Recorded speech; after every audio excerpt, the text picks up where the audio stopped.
you doing? My trail name is Woodstock. I'm gonna be hiking the Appalachian Trail for 2025. I'm putting together this video for some of my friends and family who are interested in what I'm using for gear and kind of what it's all about. So I'm gonna quickly go through what I have, what I'm gonna be carrying with me, and a little bit about how I'll use it out there and on the trail. 2,200 miles. This is everything I'm going to be having with me for the entire time.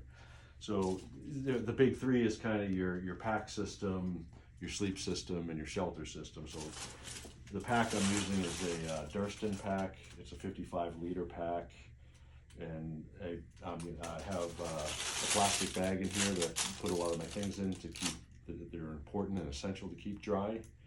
And I'll kind of go through that a little bit as I walk through the stuff. I also have a sit pad that I keep on my pack, which helps give a little bit of airspace between my back and the back of my pack, because you can get rather sweaty back there. And it also gives a little more cushion. Inside I have a thin light foam pad that'll explain what I use that for later, but it also adds a little bit of extra cushioning on the back to make your backpack comfortable. The way, in most of the weight you want to have on your hips and your lower back anyway, and you don't really feel it on your shoulders if you have it set up properly. This pack does have a light frame in it, very light frame. It's weighs about 29 ounces. Just since I'm right here, I wear hiking shoes. These happen to be waterproof ones. I have another pair that's not waterproof that I wear in warmer weather. Colder weather, I tend to like the waterproof shoes because they keep your feet warmer. It's not about necessarily dryness, because even waterproof shoes will eventually wet out. So as far as my sleep system goes, I use what they call a sleeping quilt. This is a down sleeping quilt. It's really important to keep that from getting wet. This goes in, I put this in a stuff sack, and it goes in the bottom of my pack in that plastic bag that I was telling you about. Here's the stuff sack. Just, believe it or not, this quilt will crunch down into that.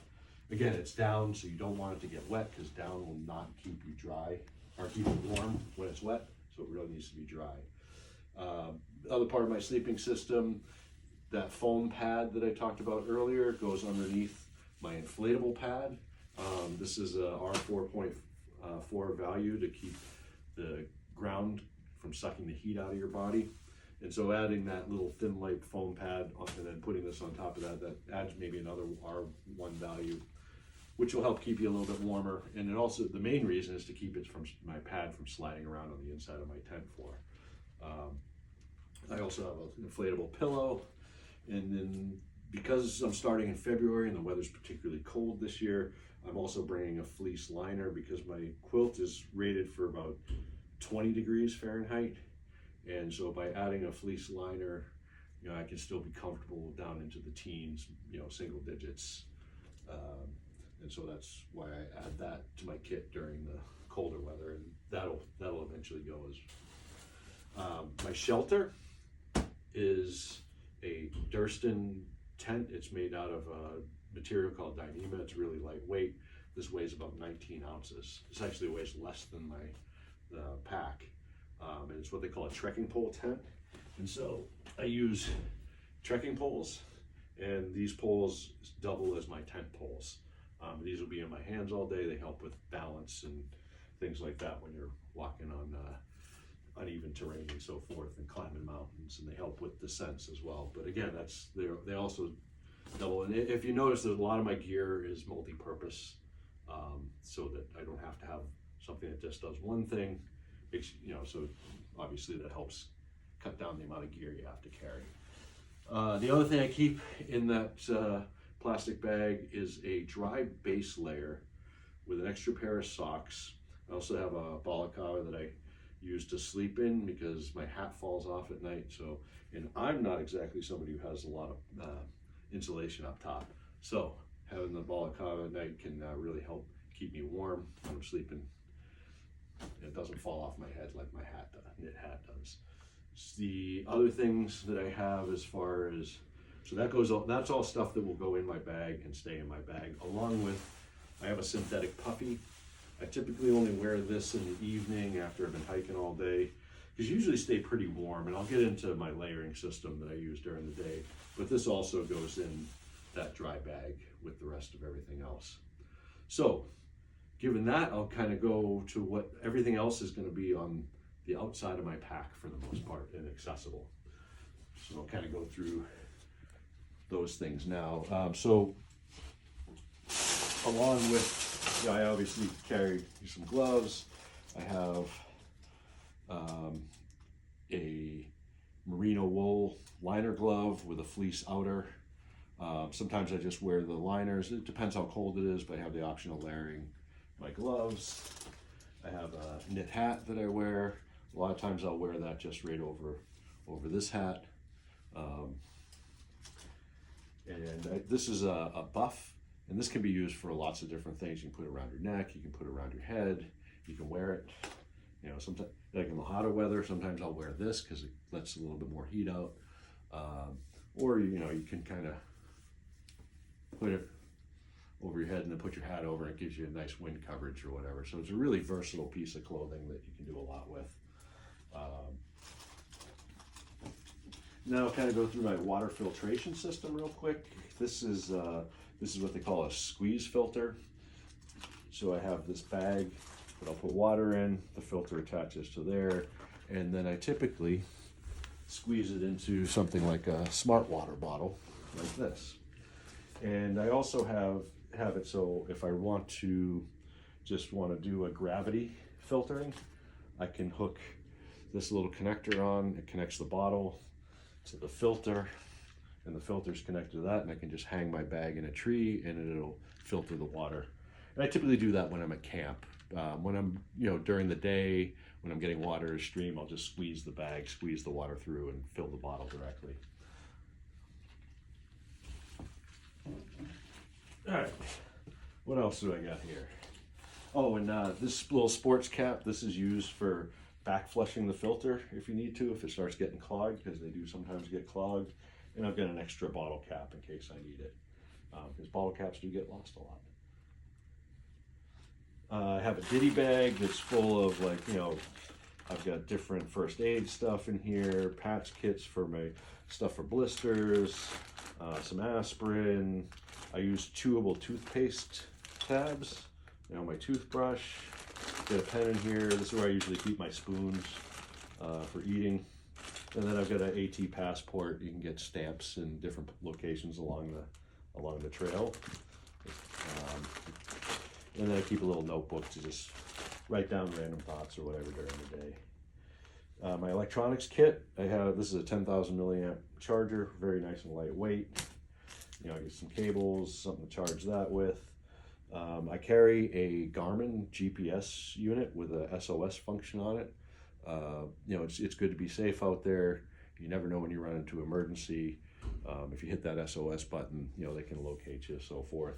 Also use this to communicate my location to my wife, because she's going to be following me along in the van, and we'll be meeting up every few days. So having that ability to communicate over satellite versus, because self-service is somewhat shoddy, obviously, in the wilderness. So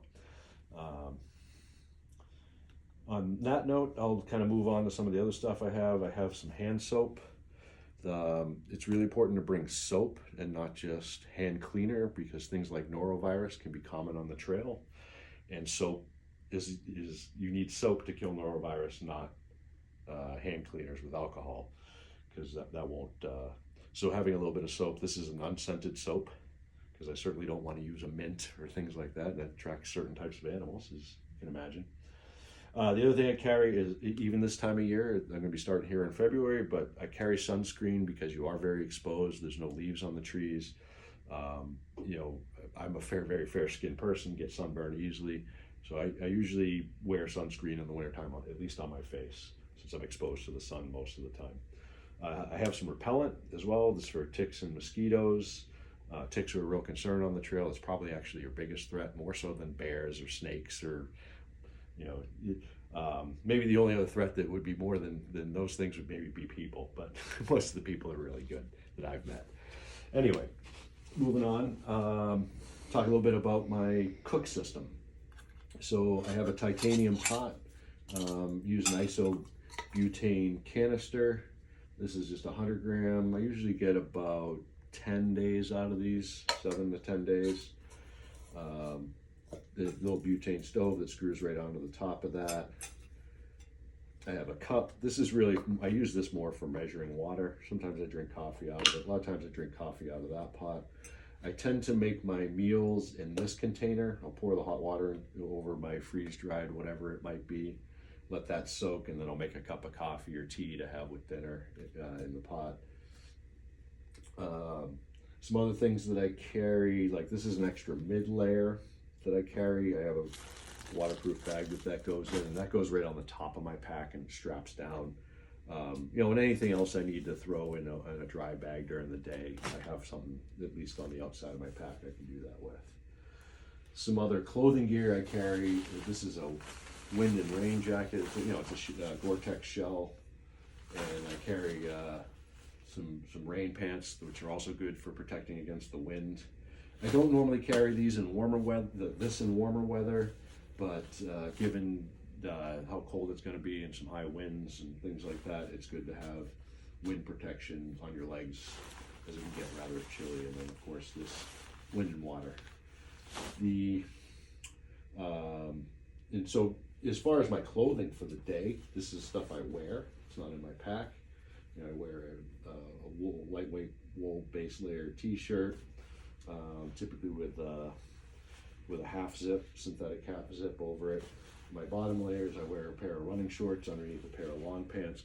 And this is so as it gets into the 50s, I tend to strip down to shorts. So makes it real easy to change my layering system during the day without having to completely undress and things like that. So, and then a few other items I have, like I carry this on my belt. I have a little knife, a little flashlight. I also carry a headlamp that goes in my shoulder pocket, along with a little face towel, and I have a thermometer. And I do actually carry a full-size towel as well. Super lightweight, only weighs a couple ounces, but it's an actual full-size towel. So when you get to camp after some rain, your body's soaked, and you want to put your dry layer on, you just kind of wipe off with this. Anybody who's a Douglas Adams fan know you should always carry a towel anyway. So, and that's essentially all of my gear. I do, and of course I have a food bag that I carry. It tends to be about 1.5 pounds to 2 pounds of food a day. You want really high calorie dense food. I'm not going to go through what I have in here, but essentially this is about 3.5, almost 4 days worth of food. It's around 6.5, 7 pounds.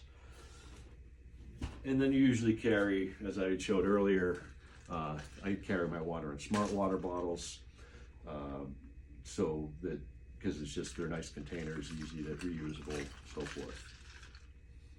And that's essentially my gear. I'm going to be getting started here pretty soon. We actually delayed a couple days because of some really severe weather that was coming through, and rather than start off in rainy, wet conditions with really high winds and hypothermia being a real risk, as the rangers were pointing out, a number of us all decided to stay at the lodge that's near the start of the AT for a few days, and then get going once the weather's going to get better coming up in the next few days. So I'll be following up with more videos as I can. I'm not a daily blogger. Maybe once a week I'll upload something, so keep an eye out, and I'll give trail updates and so forth. And good luck and God bless.